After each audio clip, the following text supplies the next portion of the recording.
बारी बारी से पढ़ेंगे और आखिरी जो 5वां वचन है हम साथ में मिलके पढ़ेंगे।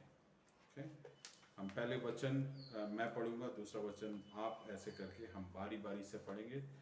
साथ में मिलके हम इन वचनों को पढ़ेंगे और परमेश्वर की उपस्थिति में आराधना में हम आगे बढ़ेंगे।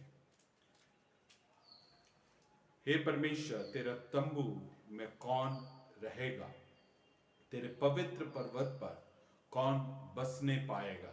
वह जो खराई से चलता और धर्म के काम करता और हृदय से सच बोलता है, जो अपनी जीभ से निंदा नहीं करता और ना अपने मित्र की बुराई करता और ना अपने पड़ोसी की निंदा सुनता है। वह जिसकी दृष्टि में निकम्मा मनुष्य तुच्छ है और जो युवक डरवियों का आदर करता है, जो शपथ खाकर बदलता नहीं, चाहे हानि उठानी पड़े। आखिरी वचन हम मिलके पढ़ेंगे, 5वां वचन। जो अपना रुपया ब्याज पर नहीं देता और निर्दोष की हानि करने के लिए घूस नहीं लेता है, और जो कोई ऐसी चाल चलता है वह कभी ना डगमगाएगा। Praise the Lord. हम इस वचन के लिए परमेश्वर को धन्यवाद देंगे। इस वचन को, इस 15वें भजन संहिता को अगर हम ध्यान से पढ़ते हैं, यहाँ पे हम ध्यान कर सकते हैं कि इस भजन संहिता में एक प्रश्न पहले वचन में पूछा गया है। अंग्रेजी में इस प्रकार, Lord who may abide in your tabernacle, who may dwell in your holy hill. यहाँ पे एक प्रश्न पूछा है कि तेरे तंबू में कौन वास करने पाएगा, तेरे उस पवित्र पर्वत पर कौन बसने पाएगा। ये जो प्रश्न है उसके उत्तर है आगे के वचनों में बताया गया है। कौन क्वालिफाई करता है या कौन अपने जीवन में ऐसे हैं जो परमेश्वर की उपस्थिति में आराधना करने के लिए जाते हैं। पहला जो वचन है उसका पूछने का अर्थ यह है कि जो परमेश्वर का पवित्र स्थान है, अर्थात परमेश्वर का तंबू जहां पे रखा गया है, जहां पे परमेश्वर की उपस्थिति वास करता है और वो स्थान पवित्र है, वो सूचक है कि हम जहां पे परमेश्वर की आराधना करने के लिए जाते हैं या फिर हम जब परमेश्वर की आराधना करने के लिए हम एकत्रित होते हैं, हमें हमारे जीवन में इन बातों को ध्यान रखने की जरूरत है। इसलिए हम जब परमेश्वर की उपस्थिति में आराधना करने के लिए एकत्रित होते हैं, हम ध्यान रखें कि हम परमेश्वर की उपस्थिति को हल्के में ना लें। परमेश्वर की उपस्थिति की गंभीरता, गरिमा, उसके पवित्रता, वैभव, उसके नाम और वो कौन है जानकर, भय योग्य परमेश्वर है जानकर हम परमेश्वर की आराधना करें। नीचे कही हुई कुछ बिंदुओं को, तकरीबन 10 बातों को यहाँ पे बताया गया है जो परमेश्वर के उपस्थिति में वास कर सकता है या उसके जो पवित्र पर्वत पर बस सकता है, उसमें बताए गए कुछ बातें हैं। पहली बात यहाँ पे लिखा है, वह जो खराई से चलता है। हमारा चाल चलन अगर खराई से है तो हम परमेश्वर की उपस्थिति में जा सकते हैं। परमेश्वर के वचन में लिखा है, पवित्रता में शोभेमान होकर परमेश्वर की आराधना करें। It is a command that when we worship God, let us worship in the radiance of the holiness. शोभेमान होकर, पवित्रता बहुत मुख्य बात है जब हम आराधना के संदर्भ में उसको ध्यान रखते हैं। हम जब परमेश्वर की उपस्थिति में जाते हैं, वो परमेश्वर के वचन में लिखा, मैं पवित्र हूं इसलिए तुम भी पवित्र बनो। आज मुझे मालूम नहीं है आप लोग सब ने अपना वीडियो क्यों ऑफ कर लिया है। जो कोई भी वीडियो ऑन कर सकते हैं, ज़्यादातर जो भी वीडियो ऑन कर सकते हैं, कृपया करके अपने वीडियो को ऑन करें। परमेश्वर के वचन जब हम ध्यान रख रहे हैं, हम पवित्रता में शोभेमान होकर परमेश्वर की आराधना करें। हालेलुया, है ना। पहली बात जो यहाँ पे बताया गया है उस प्रश्न के आधार पर, He who walks uprightly, जो खराई से चलता है। हमारे चाल चलन परमेश्वर के समक्ष, मनुष्य के समक्ष नहीं, परमेश्वर के समक्ष खराई का होने पर। दूसरा है, यहाँ पर लिखा है वर्क्स राइचियसनेस, जो धार्मिकता का काम को करता है। धार्मिकता का बहुत ही सरल अर्थ बोलें तो परमेश्वर के सामने राइट स्टैंडिंग बिफोर गॉड, जब परमेश्वर हमें तोलता है, वो हमें मापता है, तब हम खराई के साथ हम परमेश्वर की उपस्थिति में रहने पाए। तीसरी बात यहाँ पर लिखा है, जो और हृदय से सच बोलता है। हम सोचते हैं मुंह से सच बोलना है, हृदय से सच बोलना, उसका अर्थ ये है जो भी हम झूठ बोलते हैं या सच बोलते हैं, उसका उद्भव स्थान कहां पे है? हमारा हृदय है। इसलिए हृदय से हमारा जो मानसिकता है उसमें सच्चाई होना है। जब उसमें सच्चाई है तब हम झूठ भूल ही नहीं पाएंगे। तो मेरे प्रियो, हम परमेश्वर की उपस्थिति में सच हृदय से बोलने वाले हैं, वो परमेश्वर के तंबू में वास करने पाएंगे। तीसरे वचन को देखेंगे, उसमें चौथा पॉइंट हम देखें, does not backbite with his tongue. ये कई बार कई लोग दूसरों के बारे में निंदा करना, निंदा से बढ़कर उसकी बुराई करना बहुत पसंद है, बहुत आनंद आता है। लेकिन हम ये जाने परमेश्वर को अप्रिय बातों में एक है।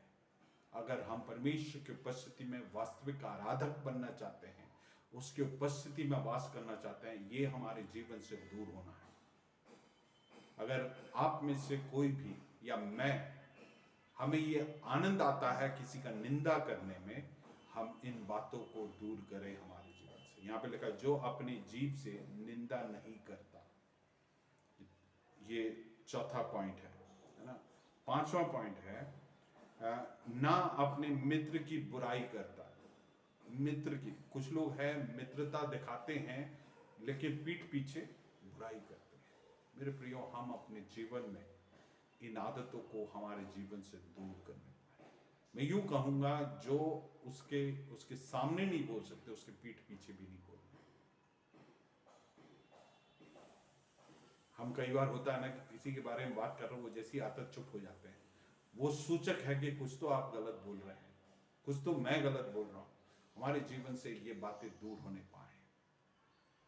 अपने मित्र की बुराई नहीं करना है। फिर छठा, और ना अपने पड़ोसी की निंदा सुनता है। बोलने वाली बात तो दूर का है, सुनना भी पसंद नहीं करता। मेरे प्रियो, आपने कभी कोशिश किया है इस बारे में सोचने के लिए कि अगर आप इन प्रकार की प्रवृत्ति में अपना रुचि करते हैं, तो जो कोई भी आते जाते भी इस प्रकार की जो बुराइयां हैं वो आपके साथ ही शेयर करते हैं। कुछ लोगों को मैंने ये गौर किया है, उनके पास सबकी खबर रहता है, किसके जीवन में क्या हो रहा है क्या नहीं हो रहा, सब खबर रहता है। क्यों? उनको कैसे पता रहता है? आपके बच्चों का स्कूल बस आता है तो आप कचरा का डब्बा लेके जाते हैं कभी? कभी नहीं। आपको मालूम है बच्चे को स्कूल बस पे चढ़ाना, लेकिन कचरे का गाड़ी आजकल तो गाना गाते हुए आता है। कचरे का गाड़ी वो आते ही आपको मालूम है कचरा लेके आना है उसको। तो जो जैसा है उसके पास वैसे ही सामान आएगा। आप समझ रहे हैं? हमारे जीवनों में ये आदत दूर करने पाए। निंदा ना सुने, निंदा ना करे, बुराई ना करे। उससे किसको फायदा हो रहा है? ना आपको फायदा हो रहा है, आपके सुनने वाले को फायदा नहीं हो रहा है, जिसके बारे में आप बात कर रहे हो उसको भी कोई फायदा नहीं हो रहा है। मेरे प्रियो, हम परमेश्वर के जन हैं। हम जब किसी में कोई गलती पाते हैं, आप उसके लिए प्रार्थना करें और उसको जाके बोले कि भाई बहन, ये बात तुम अपने जीवन में सुधार लो, क्योंकि ये गलत है। ना कि हम उसके पीठ पीछे उसकी गलती है, कई बार तो नहीं है गलती, हम बना के भी बुन के बात करते हैं, इसे रोके। हम समझे क्योंकि ये संवेदनशील है, क्योंकि हमारी आराधना परमेश्वर की उपस्थिति में ग्रहण योग्य नहीं होगा। इसलिए इन बातों में सुधार लेके आए। मुझे नहीं मालूम परमेश्वर किससे बात कर रहा है, लेकिन हम अपने जीवन में यह फर्क लेके आए। फिर आगे क्या कहता है? चौथा वचन, वह जिसकी दृष्टि में निकम्मा मनुष्य तुच्छ है, मतलब क्या है, उसको ये जो गलत करने वाला पसंद ही ना आता। ठीक है, फिर और जो यहोवा के डरवैयों का आदर करता है, और जो यहोवा का डरवैया है, जो परमेश्वर का भय मानता है, उससे क्या होता है, उसका आदर करता है। मेरे प्रियो, हम हमारे बीच में जो परमेश्वर के डरवैये हैं, परमेश्वर के जो जन हैं, उनका आदर करना सीखें। मेरे प्रियो, मुझे एक कलीसिया के बारे में जब मैंने सुना, मुझे बहुत आनंद हुआ उस उनके कलीसिया में जो उनकी जो एल्डर्स ग्रुप है, जो चर्च कमिटी है, उसमें रिक्शा चलाने वाला भी है, जो सबसे धनाढ्य व्यक्ति भी है। जब आप उनके कमिटी मीटिंग को अटेंड करेंगे या उनको देखेंगे तो आपको किसी का फर्क समझ में नहीं आएगा, ये रिक्शा चलाने वाला है या कुछ है। मतलब बोलने का अर्थ है कि उसके पास, उसके जेब में कितना पैसा है, वो किस जाति का है, वो कितना पढ़ा लिखा है, उसके आधारित नहीं हम उसका आदर करें, वरन अगर वो एक धर्मी व्यक्ति है उसका आदर करना, चाहे वो कोई भी क्यों ना हो। हालेलुया। सो हम डरवैयों का आदर करने के लिए अपने साथ बिठाए, उसे पानी पिलाए, खाना खिलाए। तुम्हारा और मेरा भाई है वो, चाहे वो कोई भी क्यों ना हो। ये हमारे जीवन में आने पाए, डरवैयों का आदर करने पाए। Praise the Lord, hallelujah. चाहे आपसे बुजुर्ग है या आपसे छोटा है, उनके आदर करने पाए। Respect the anointing on him, respect the choice of God on him. Praise the Lord, ये बात बहुत जरूरी है। फिर और शपथ खाकर बदलता नहीं। फिर शपथ खाकर बदलने वाले, हम में से ज्यादातर लोग, मैं अपने बच्चों के साथ अपने वायदे कर कर मैं पलट जाता हूँ है ना। तो ये जब वचन मैं पढ़ रहा था, परमेश्वर मुझसे भी बात किया। हमारी बातों को हम जो वायदे अपने अजीजों के साथ, दूसरों के साथ जो बांधते हैं, उसमें पलटना नहीं है। चाहे आपकी परिस्थिति है उसमें हानि भी उठाना पड़े, है ना। आगे क्या लिखा है, चाहे हानि भी उठाना पड़े। चाहे हानि भी उठाने पड़े। फिर 10वां पॉइंट, जो अपना रुपया ब्याज पर नहीं देता, अपना रुपया ब्याज में नहीं देता। विशेषकर परमेश्वर के वचन में दिखा है, अपने भाइयों के लिए और गरीबों को जब पैसा देते हैं, ब्याज में नहीं देना है। ये हमारे जीवन का सिद्धांत होने पाए। आगे पढ़ेंगे। हाँ, और निर्दोष की हानि करने के लिए घूस नहीं लेता है। फिर निर्दोष की हानि करने के लिए घूस नहीं लेता है। ये तो खैर हम लोग में से किसी के ऊपर लागू नहीं होता, क्योंकि गवर्नमेंट जॉब में नहीं है। अगर होते तो ये लागू होता, है ना। खैर सब गवर्नमेंट जॉब करने वाले भी ये नहीं करते हैं, लेकिन हम अपने जीवन में फेवर्स के आधार पर हम दूसरों को हानि नहीं पहुंचाना। ये है बेसिक सिद्धांत। सो आखिरी में ये कैसे खत्म करता है, He who does these things shall never be moved।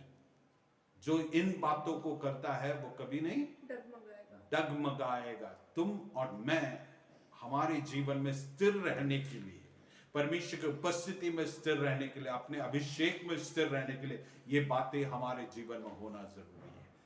तब हम हियाव के साथ परमेश्वर की उपस्थिति में जा सकते। इसलिए हमें परमेश्वर की उपस्थिति में जब हम आराधना करने के लिए आते हैं, हम तैयारी के साथ आना जरूरी है। इन बातों को हम अपने जीवन, रोज जब भी आप एक संगति में आते हैं, इन वचनों को उठा के देखें, इनमें से कोई बात मेरे जीवन में है तो नहीं। पवित्र आत्मा से प्रार्थना करें, पवित्र आत्मा मुझे तो कायल कर अगर इनमें से कोई बात मेरे जीवन में हो। क्योंकि जब हम अपवित्रता के साथ परमेश्वर की उपस्थिति में आते हैं, परमेश्वर हमारी आराधना को कबूल कर ही नहीं सकता है। हालेलुया।